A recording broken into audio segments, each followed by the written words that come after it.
Jangan lupa like, komen, dan subscribe channel YouTube TVRI Bengkulu, serta nyalakan lonceng notifikasinya.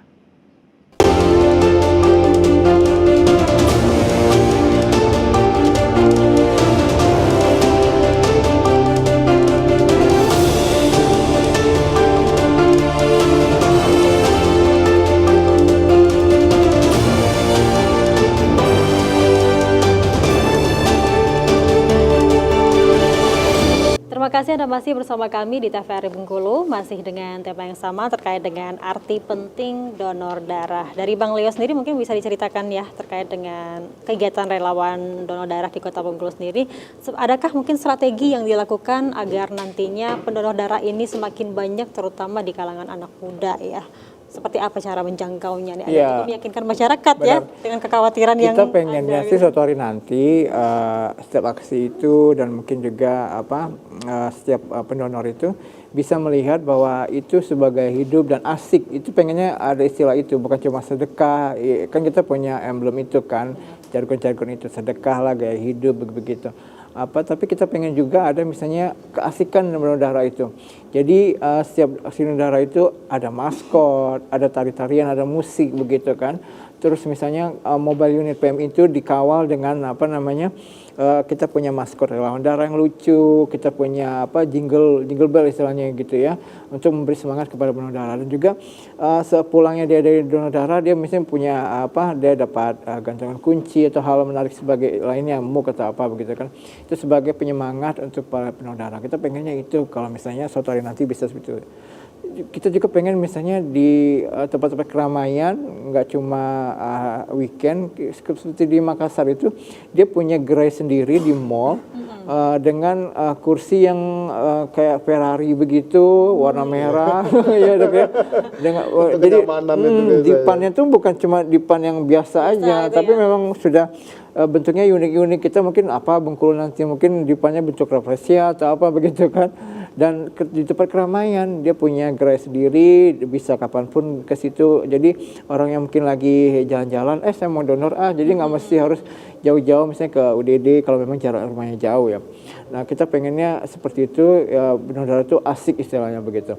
Nah tapi pengen juga bahwa gerai-gerai atau unit donor darah itu nggak cuma ada di Bengkulu, kan baru ada 2 dok ya, di kota di Rumah Sakit M. Yunus, sama di provinsi ada di dekat Rumah Sakit Bayangkara. Kita pengen juga setiap kabupaten kota itu sudah berdiri UDD, karena sekarang kan baru 3 nih, Kota, Utara sama Rejang Lebong. Kalau Kepayang belum terlalu aktif ya. Kita pengen 10 kabupaten itu punya UDD semua selain UTDRS-nya begitu ya. Punya juga UDD, terus juga mungkin juga di mall-mall atau tempat keramaian itu punya mobile unit masing-masing. Jadi banyak tempat untuk si pendonor darah. Tapi sejauh ini belum ada misalnya mobil yang mobile gitu yang pengen masyarakat. Ada. Di mana saja Bang titiknya Bang? Kalau provinsi bisa mungkin masyarakat ke depan SMA 5 dekat stadion itu kan setiap hari begitu ya. Kalau di kota itu biasanya kalau dari kota sendiri itu daerah Rawamakmur, daerah mana itu kemarin kan. Kalau nggak di depan Unip itu biasanya ada di situ. Unip belakang yang sini Mas. Ya Unip belakang itu biasanya ada di situ, ada mobile unit. Dan ingin disampaikan juga ke masyarakat, darah itu nggak bergantung agama deh. Jadi kalau misalnya dia tahu si pendonornya itu beragama selain Muslim, tiba-tiba dia butuh darah, dia nggak mau. Dia tahu misalnya ini baru ada aksi donor darah di gereja atau apa, tiba-tiba dia sebagai pembesar agama Islam, dia tidak mau menerima darah dari orang yang non Muslim. Itu nggak ada istilah itu gitu. Nah jadi itu perlu banget dikasih tahu kepada masyarakat bahwa darah itu tidak bergantung dia beragama apa atau dia bersuku apa begitu. Benar, ternyata di lapangan banyak juga ya kendala yang dirasakan seperti itu ya.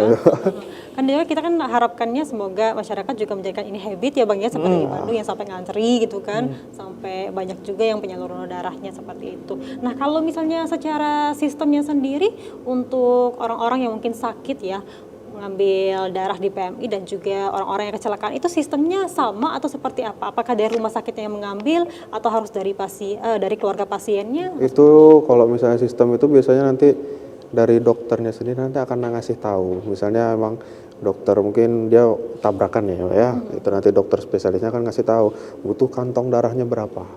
Nanti biasanya keluarga pasien dipanggil, nanti keluarga pasien itu akan diarahkan ke laboratorium di rumah sakit itu. Nanti dari rumah sakit itu sendiri, laboratorium itu nanti pasien akan disuruh ngambil ke UDD atau ke PMI seperti itu, Pak. Nah, ada kejadian yang kayak gini, kayak gini dia panik kan, dia butuh 6 kantong nih.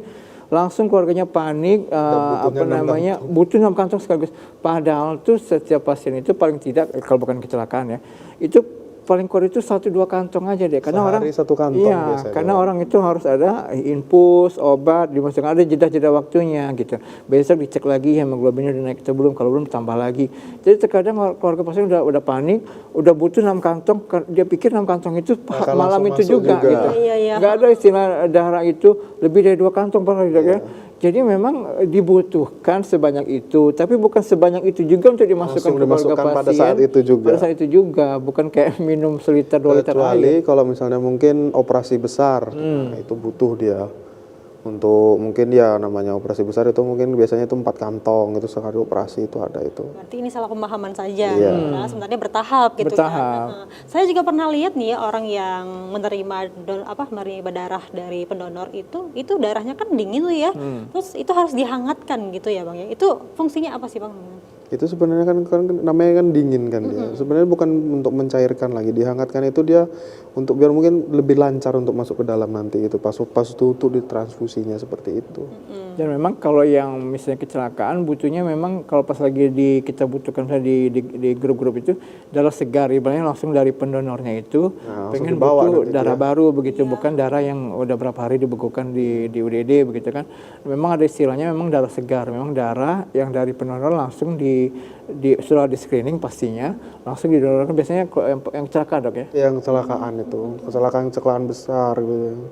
Tapi kebanyakan kalau kondisi di Bengkulu sejauh ini kebanyakan dari kecelakaan yang butuh darah atau dari pasien-pasien yang sakit nih? Pasien-pasien yang sakit sih sebenarnya itu juga banyak, kayak misalnya pasien thalassemia atau yang memang dia penyakit-penyakit darah sendiri gitu, Pak. Thalassemia, kanker darah, Kanker itu anemia, juga kayak gitu.